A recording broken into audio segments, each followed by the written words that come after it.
Belum lagi game-game yang ada. Perjudian lewat game. Wah, maksiat dalam genggaman saudara-saudara. Gak perlu keluar rumah, maksiat dalam genggaman. Klik subscribe dan like video ini sekarang juga dan komentarnya. Sudah. Kemaksiatan ini kan spol-polan ya. Lewat handphone itu cari yang gak haram kan ya susah ya. Terus iklannya ya akeh sing haram. Betul kan ya? Ya maksudnya itu bukan iklannya tapi mau ngomong ya gak enak juga gitu ya. Yang diiklankan halal. Tetapi kadang-kadang di tengah-tengah iklan itu kita melihat hal-hal yang haram. Nah contohnya nak wedoke ayu kan mbok sawang ya haram toh ya. Betul. Belum lagi game-game yang ada. Perjudian lewat game. Wah, maksiat dalam genggaman saudara-saudara. Gak perlu keluar rumah, maksiat dalam genggaman. Belum lagi istri-istri durhaka sama suami. Ada enggak? Ada. Suami durhaka sama istri juga ada kok. Rumah tangga zaman sekarang. Caci maki, hina-hinaan itu ada atau enggak ada? Ada, dulu juga ada, sama. Cuman sekarang ini gayanya beda lagi. Tampaknya tuh seperti merata gitu ya. Tampaknya seperti merata. Beda dengan eyang kakung zaman dulu. Kalau suaminya marah-marah, tunduk gitu ya. Terus minta maaf sama suaminya, dilorem-lorem hati suaminya. Kalau lagi marah verbal itu. Kata-kata yang kasar tadi itu, istri ini bisa ngelus suaminya. Kalau sekarang, Masya Allah, dicaci satu, balesnya, oh lo korban ini. Walaupun orang itu kalau dicaci dalam syariat boleh bales. Maksudnya kalau didolimi ya, kalau didolimi nggak salah, kalau dionek-onek bales boleh, bales sama, ngonek-ngonek itu, syariatnya itu. Tapi batasannya harus sama. Misal begini, kamu gila, itu gak apa-apa itu, podo jian. Tapi kamu gila, kamu juga gila, wah ini luwih akeh dosane.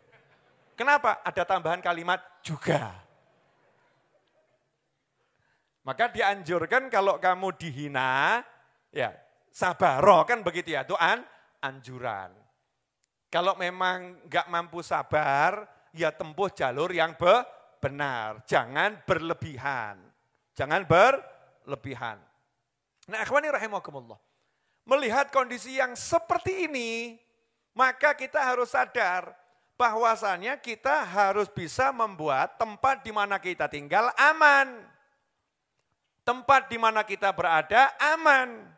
Amarah Allah enggak turun, azab Allah enggak turun pada siapapun. Itulah jiwa muslim. Keren ya. Orang muslim kok ngene iki. Ya moga-moga aku selamat dhek ben mati wae. Enggak ada. Karena muslim itu pengen saudaranya semua masuk surga. Enggak ada cita-cita semoga dia masuk neraka, itu enggak ada. Cita-citanya mudah-mudahan dapat hidayah, masuk surga. Kan begitu selalu cita-citanya.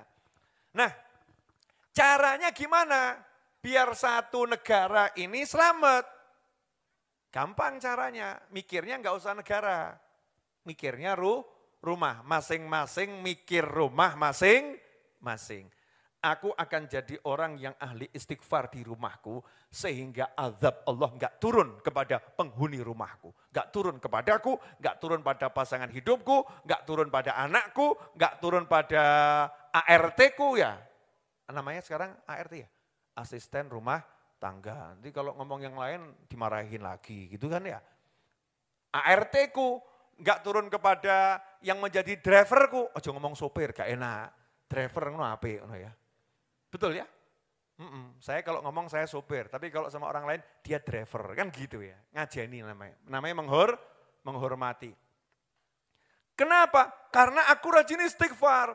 Jadi istighfar di rumah tuh niatnya, ya Allah, berkat istighfarku ini, ya Rob, selamatkan seluruh yang tinggal di rumahku. Kan begitu awalnya. Terus dibesarkan lagi, tetangga-tetanggaku. Besarkan lagi, desa.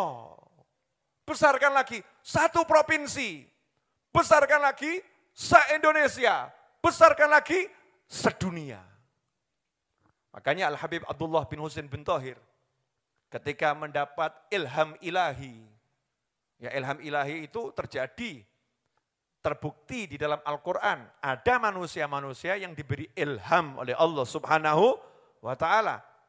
Seperti ibunya Nabi Musa alaihi salam.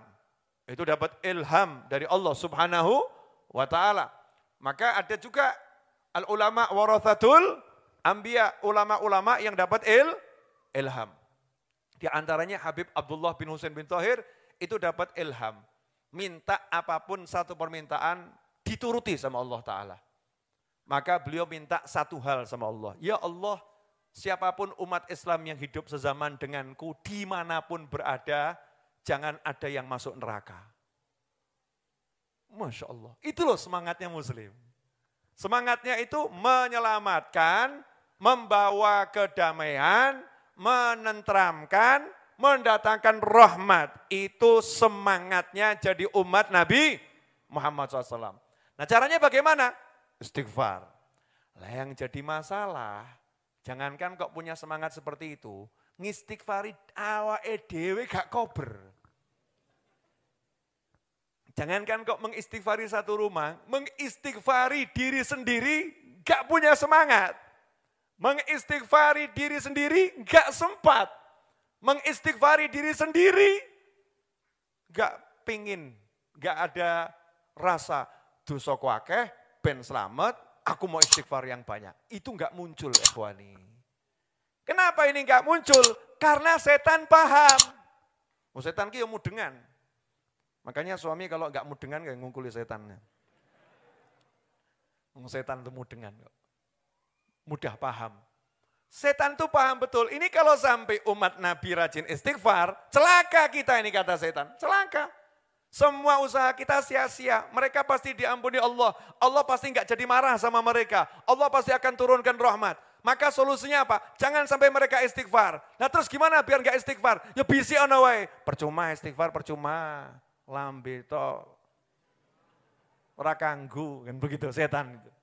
Percuma istighfar kok awakmu ki maksiat ya mlaku istighfar. Istighfarmu ki ora kanggu, istighfarmu enggak terpakai. Percuma istighfar, percuma istighfar, percuma istighfar. Makanya kalau kita suka ngomong gitu sama orang, percuma kamu istighfar, berarti kita anak buah. Saya ngomong untuk aku. Paham ya? Jangan pernah mengatakan percuma istighfar. Kita boleh mengatakan istighfarku perlu diistighfari meneh. Istighfaruna yahtad ilal istighfar. Sayyidah Rabi'ah Adawiyah itu ahli istighfar. Enggak ngomong istighfarmu butuh diistighfari, enggak pernah duding orang lain. Wali-wali ini kira pernah, Ya Hayyu ya Qayyum la ilaha illa anta subhanaka inni kuntu minadz zalimin. Kesini terus, enggak gini. Itu ciri-ciri wali. Jadi yang suka begini, nah itu ya insya Allah jadi wali, insya Allah. Tapi belum kali. Karena masih sombong. Ya masih sombong. Rabi'ah Adawiyah yang al-istighfar itu ngucapnya istighfaruna yahtad ilal istighfar. Dulur, istighfarku masih butuh diistighfari lagi. Padahal ini ahli istighfar.